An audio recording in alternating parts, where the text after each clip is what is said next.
Welcome students. Today we are going to discuss about forced periodic vibrations. This is the interesting quote by Benjamin Disraeli. Seeing much, suffering much, and studying much are the three pillars of learning. I'm sure we are at least doing two of them, if not three, in this current COVID situation. Anyway, so let's proceed further. Let's do the following example. Find the solution to this initial value problem where you have u double prime plus u prime plus u equals to cos t, and you have u of 0 is 1 and u prime of 0 is minus 2. And then we'll build the connection with the name, the title, the forced periodic vibration. So first step is to find the complementary solution. So we are interested in UC. So to find UC, we have to look at the corresponding characteristic equation of the homogeneous part. So homogeneous. So characteristic equation is r square plus r plus 1 equals to 0, which gives us, if you use quadratic formula, you get r equals to minus b, which is minus 1, plus or minus b square, which is 1, minus 4a, which is 1, c, which is 1, divided by 2 times 1. And that is going to be minus 1 by 2 plus or minus. So square root of 1 minus 4 is square root of minus 3, which will be 3 by 2 plus or minus 3 by 2i. So these are your solutions to the characteristic equation. So we get, in this case, if we compare with the usual terminology, we'll have lambda equals to this, and mu is root 3 by 2, and hence you see the complementary solution is going to be C1 e to the power lambda 1, which is minus half t, cos of mu, which is root 3 over 2t, plus C2 e to the power minus half t times sine of root 3 by 2t. So this is your complementary solution. Now, second step is to find out the particular solution. So we want to find out up of t. Now note that r equals to, so in this case we have cos t, and we have r equals to 1, I is not a solution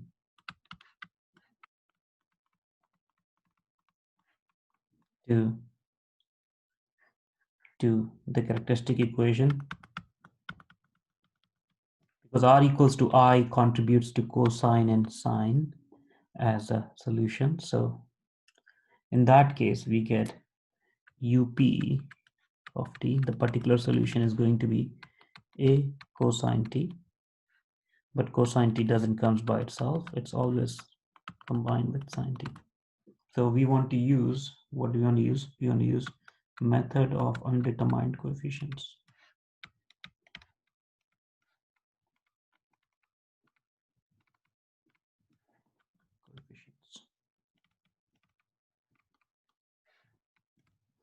So now let's substitute that in the differential equation. So you have up double prime. So this one is easy. I can compute up double prime directly. So derivative of cosine is minus sine is back to cosine. So we have minus a. So therefore, let's see, up double prime plus up prime plus up. So let's do, first part is derivative of cosine is minus sine derivative is cosine with the minus sign. So we get first part is going to be a cosine t.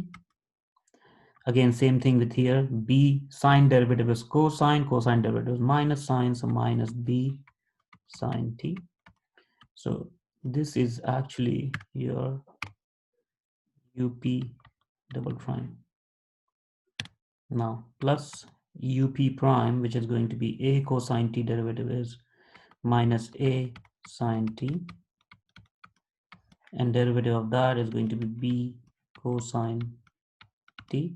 So this is your up prime plus, what do we have, up, the particular solution. So we have a cos t plus b sine t.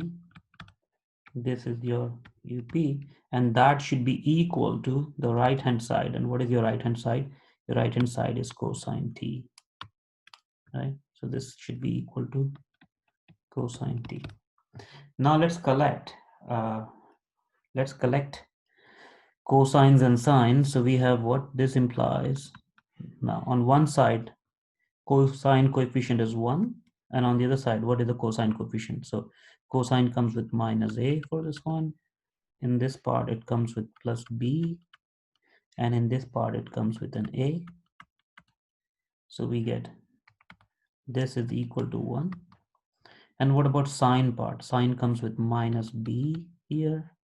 Here we get minus a, and then we get plus b equals to 0. So now if you combine these two, you will see that b is 1, however a is 0. So we get up, the particular solution. So this implies up is, now so we get u of t is going to be sine t. I'm writing the particular solution first, plus c1 e to the power minus t by 2 cosine of root 3 by 2 t plus c2 e to the power minus t by 2 times sine of root 3 by 2 t. Now let's compute. So u of 0 gives us what? So u of 0 is on one hand it's given to us as what? U of 0 is 1. So I get cos 0 is 1. Sorry, cos 0 is 0. This will also become 0. So what will really survive is c1, and that on the other hand is given to be 1. So we get c1 equals to 1. Now what about c2? So for that we have to compute first u prime of t. Now what is u prime of t? U prime of t is, again we have to work through the derivative of this. So we get sine t derivative is cosine t.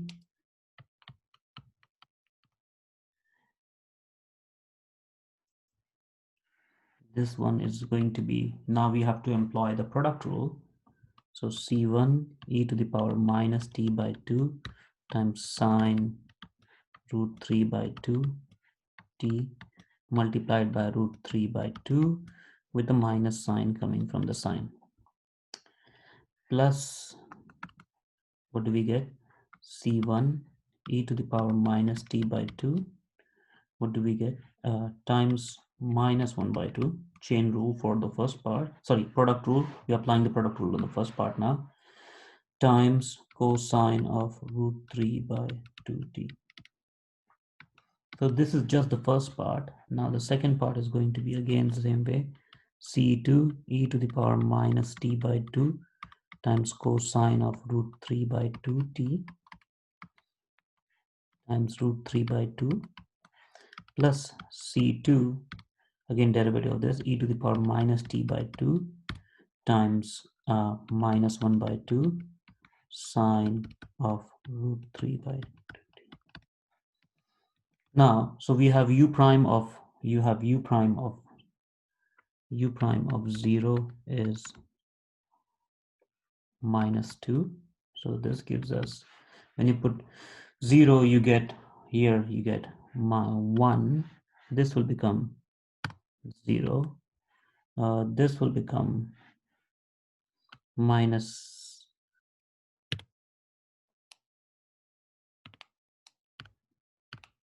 minus C1 by 2, right?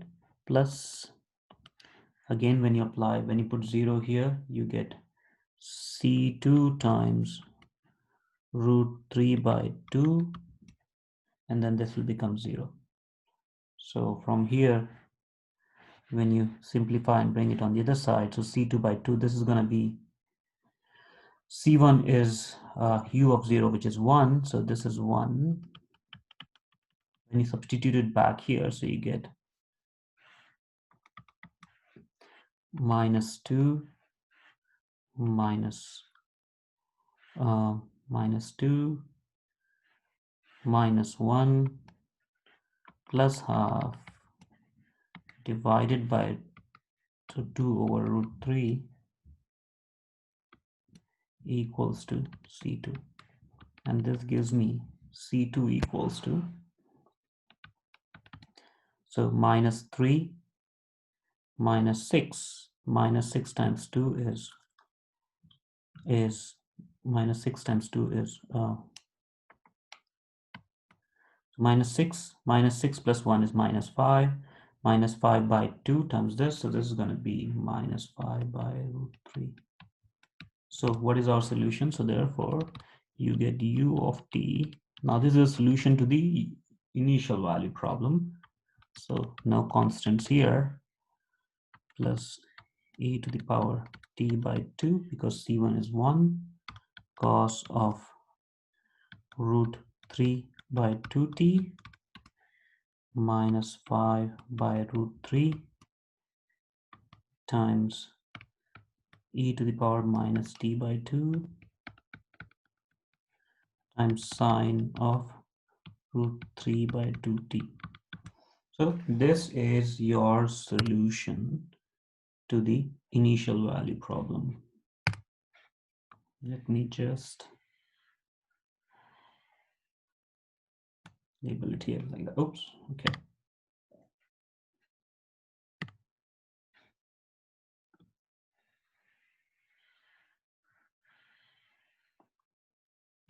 Okay, so this is your solution. Now let's discuss this solution. So this is an example of a force oscillation with the damping. Now, why did a force oscillator? Recall, if you had m u double prime plus gamma u prime plus k u equals to f, this was your forcing function.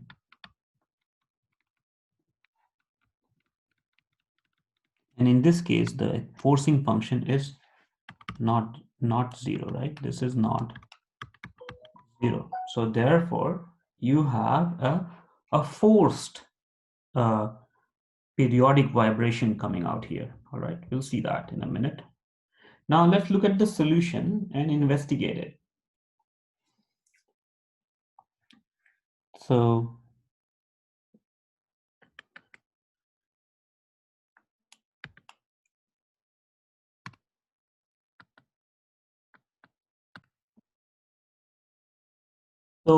this solution can be broken into two parts. So one solution can be seen as, so one part is UC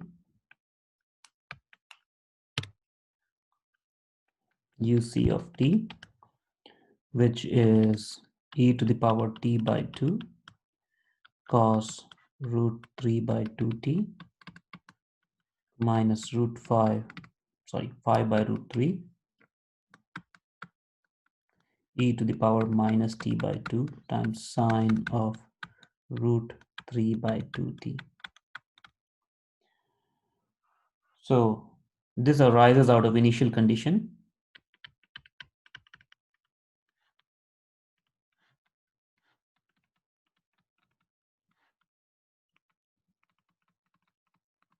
And notice that UC of t goes to 0 as t goes to infinity, right? Because of these powers here, these powers will take it down to 0, right? So such a solution is called transient solution, right? So it goes to at exponential rate.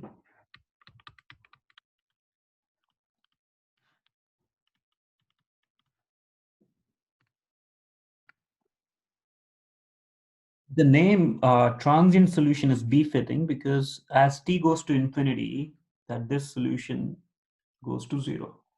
Okay.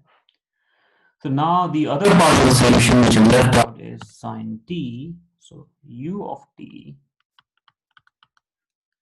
equals to sine t. So it is an oscillatory function, right? Because sine oscillates with a period of 2 pi with same frequency as the force function, right? With same frequency as the forcing function. By the way, what is our forcing function here? Let's go back to the differential equation and see. This is your forcing function, and you see it is same as the period is 2 pi, so the frequency is same. So is the forcing function with the same frequency as the forcing function and persist all time, and this will persist all time without decay, right? This will persist and will remain the same way. So if you think about it, this is your steady state response.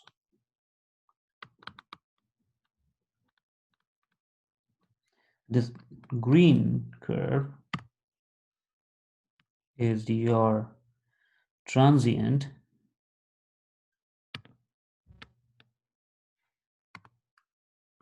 so this is your transient response, and your actual solution is a superimposition of these two, and this will give us the full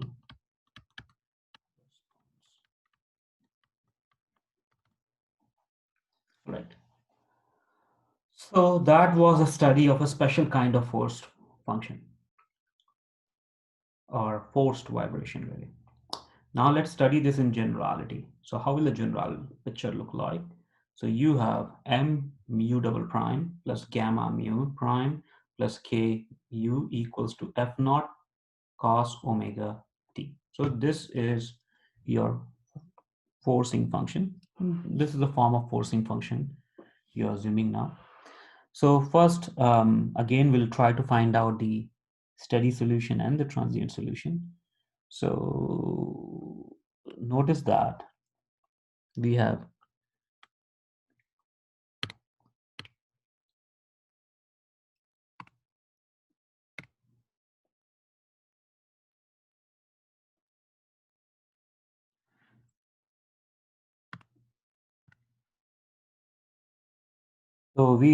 in this case we have m r square plus gamma r plus k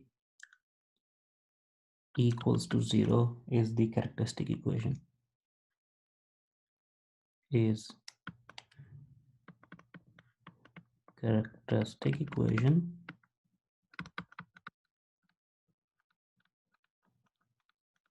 And not only that, we have m gamma k greater than 0. So in this case, we compute mu, following the discussion from the last lecture. When you compute here, you will not just get imaginary roots, you'll get complex roots with non-zero real and imaginary part. And the real part will have a negative coefficient, and that will push the whole thing down to 0. Namely, so this must decay exponentially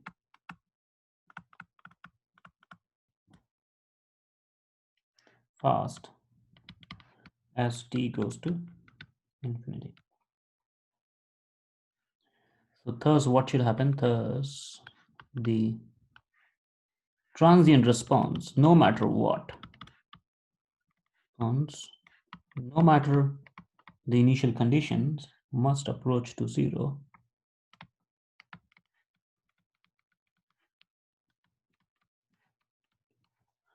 0, and this is irrespective of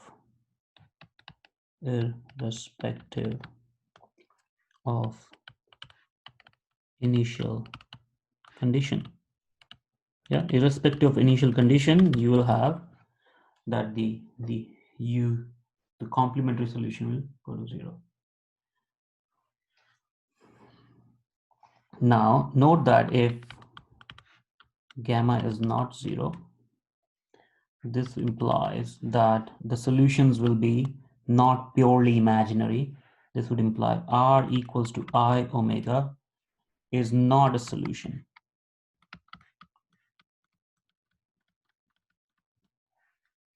to m r square plus gamma r plus k equals to 0. So what is the upshot of this? So therefore, the steady state solution, the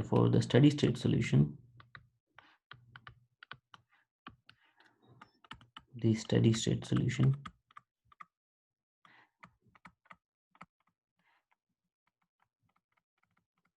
due to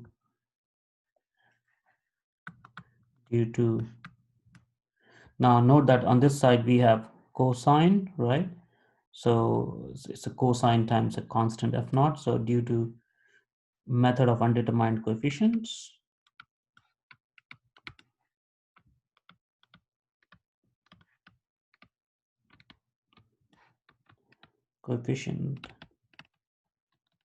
is a form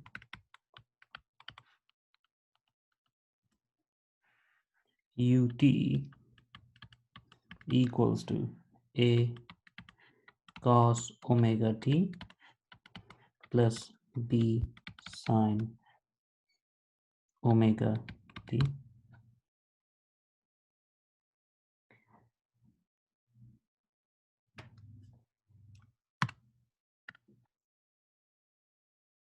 And we can rewrite this as, so rewritten, like in the previous lecture, we can rewrite it as u of t equals to r cos omega t minus delta, where we have the following.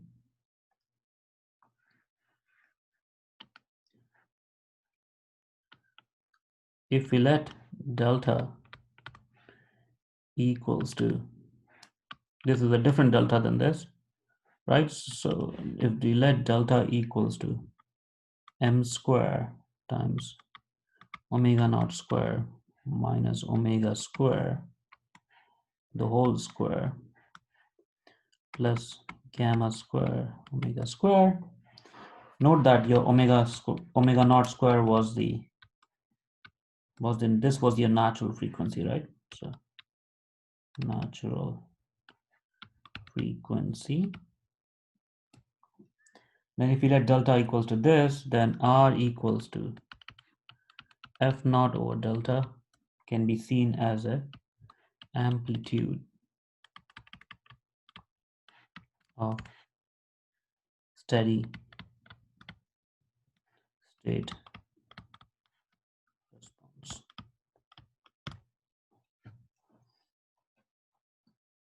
Right. So proceeding further, the force response is given by R K by F naught. This is same as Rk by F naught is going to be 1 upon square root of 1 minus omega square by omega naught square plus gamma square by omega naught square, where gamma is this object here. Yeah. So what is the upshot of this? So the upshot of this is, so before I go there, you get this Rk by F from here, okay? So you get R by F naught equals to 1 by delta, and then you multiply both sides by K, and then when you rearrange, this is what you get, okay?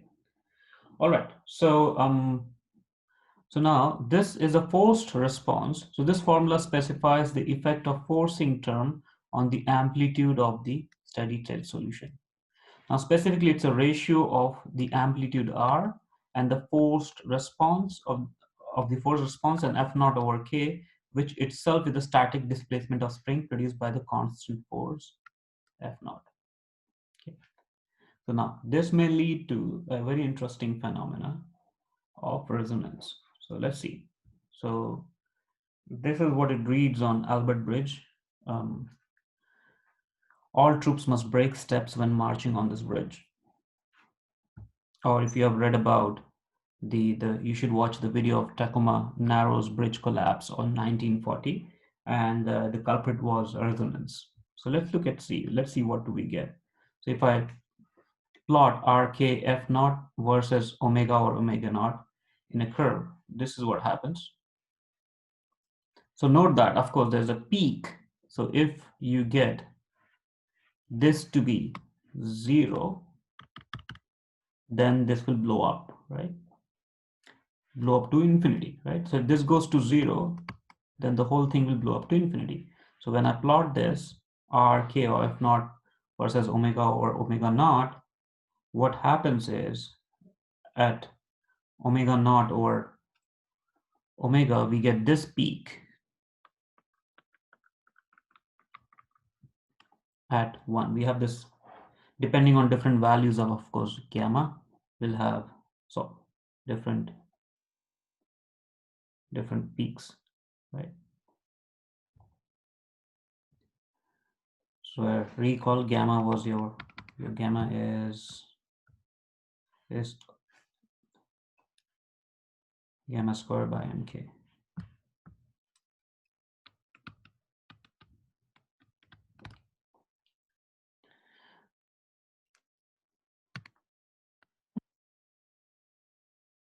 Now, notice the following. So gamma is small. That means the system is lightly damped. So this peak is higher. Now think about it. Let's go back to this equation here. So if gamma is really small,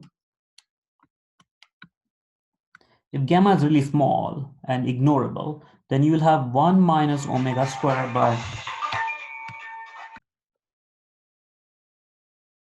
So if a gamma is really very small, this basically goes to 0. So you will achieve a singularity around where omega is equal to omega naught. That means the frequency is equal to the natural frequency of things. So this is what you get as a peak. If gamma is really small or gamma is 0, the more you come closer, it basically blows up to infinity. So this leads to, such system experience a large magnification of force response whenever omega is near omega naught, and this phenomena is called resonance. So resonance is a very important issue, particularly you're interested in suppressing the resonance for design of structures such as bridges and building. On the other hand, resonance is useful and exploited for nuclear magnetic resonance and other applications for imaging. So let's look at the next case when we have forced undamped harmonic motion where gamma is 0. And practically this occurs because there is always some friction in the system. So this is unreasonable to expect such a scenario, but let's just investigate it. Suppose there's no friction. So in that case, we'll have m u double prime plus k u equals to f naught cos omega t. So you see that the gamma term is gone.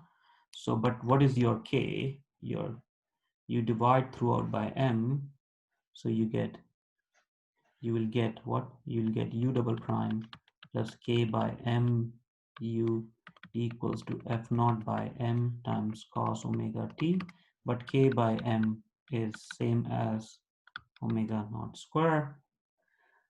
So we get this, and we already know what is the associated homogeneous system has a solution uc equals to c1 cos omega naught t plus c2 sine omega naught t. Yeah. So now the general solution for undamped case depends on whether or not the forcing function frequency is same as the natural frequency. So of course, now we have to investigate the case because we have f naught cos omega t. Now what if this it becomes omega naught here? If we have this as omega naught, then you will cannot apply what? You have to multiply by t to get to the variation of, to find out the particular solution using a method of undetermined coefficients. So let's consider these two cases separately. So omega naught is not omega. In that case, the particular solution is going to be straightforward. So we have AP equals to um, or UP equals to A cos omega t plus B sine omega t. Why? Because, well, omega naught is not omega, so this solution is not a solution here. So this is a case when driving frequency is not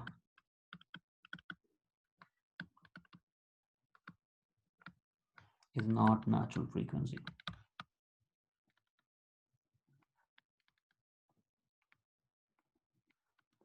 So what do we get? We get this part here. Okay, and then the general solution via undetermined coefficients.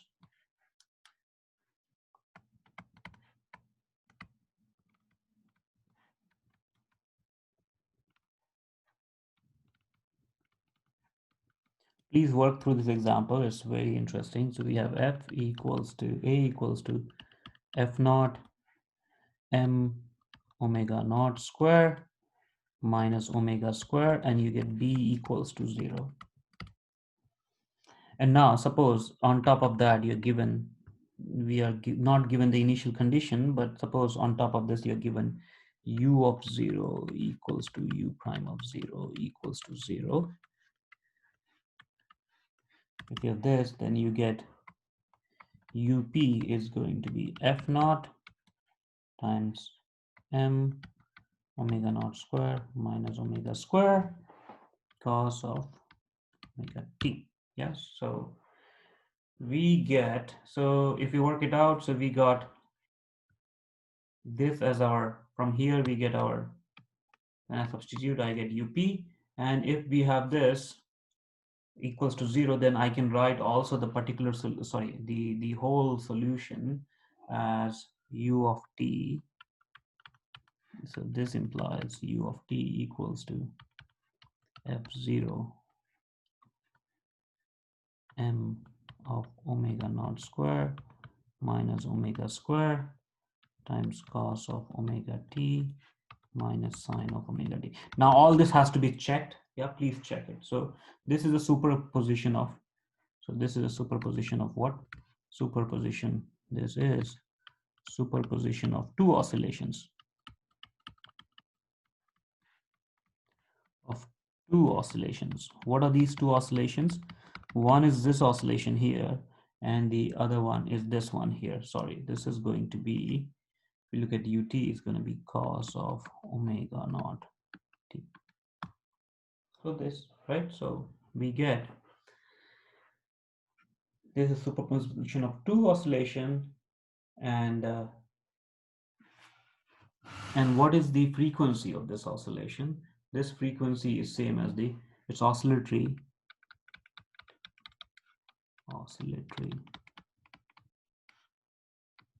with same frequency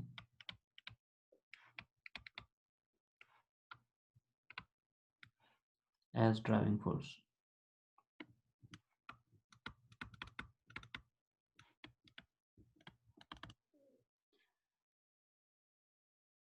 Now, question, what happens if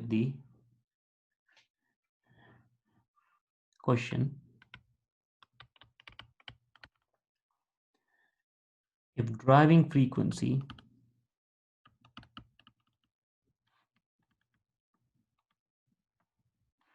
approaches natural frequency?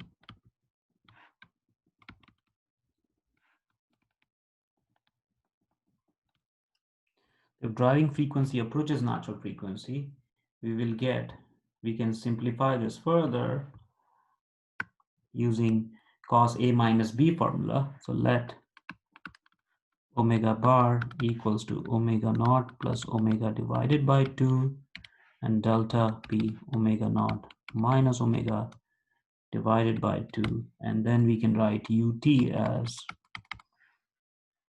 f naught 2 m. So you have square, right? So one of them will combine to become omega bar, the other one will become delta sine of omega bar t cos of, sorry, and again sine of delta t. And if delta is really small, what do we get? The oscillation has frequency.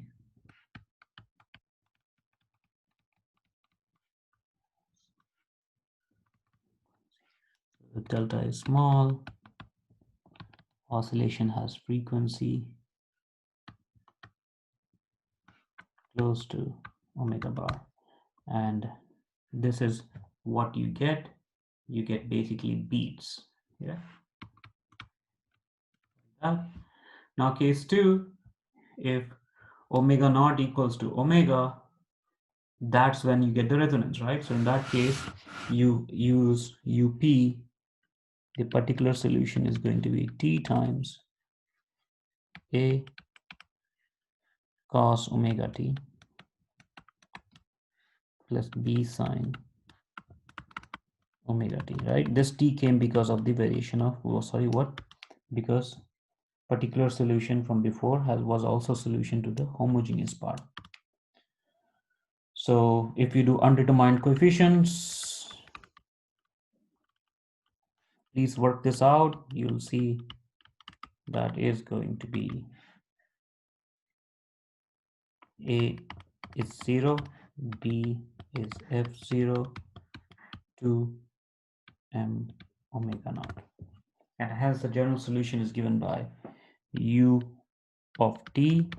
So first of all, the complementary part, which is this guy here,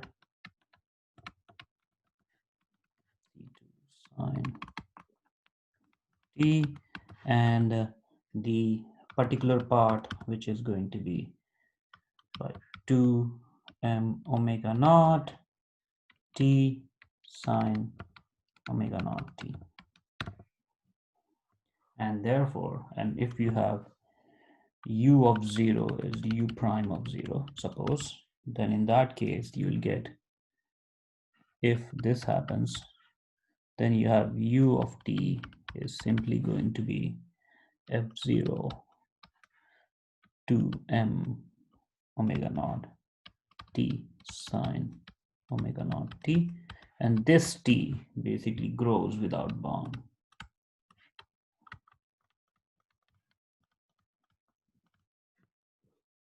Then if you plot it, this is how what the whole shape will look like. Yeah, that it will grow without bound, like y equals to. So let's summarize what we have discussed so far. So we discussed the case of forced vibration. So what is a forced vibration? that when you consider this equation, your F is non-zero. So we have considered only a special case of forced vibration. So we studied the forced vibration here in generality, and suppose the forced vibration is given by F naught cos omega t. F naught is some constant, and the forced vibration is also periodic with frequency being omega. Now, the natural frequency arises from this part. You already have a frequency of the force function or forcing function, and then you get solutions of form ut as a cos omega t plus b sin omega t for the particular part, and for the homogeneous part, you already have uc, which let me write down. Uc is going to be a, well, let's use some other constant. A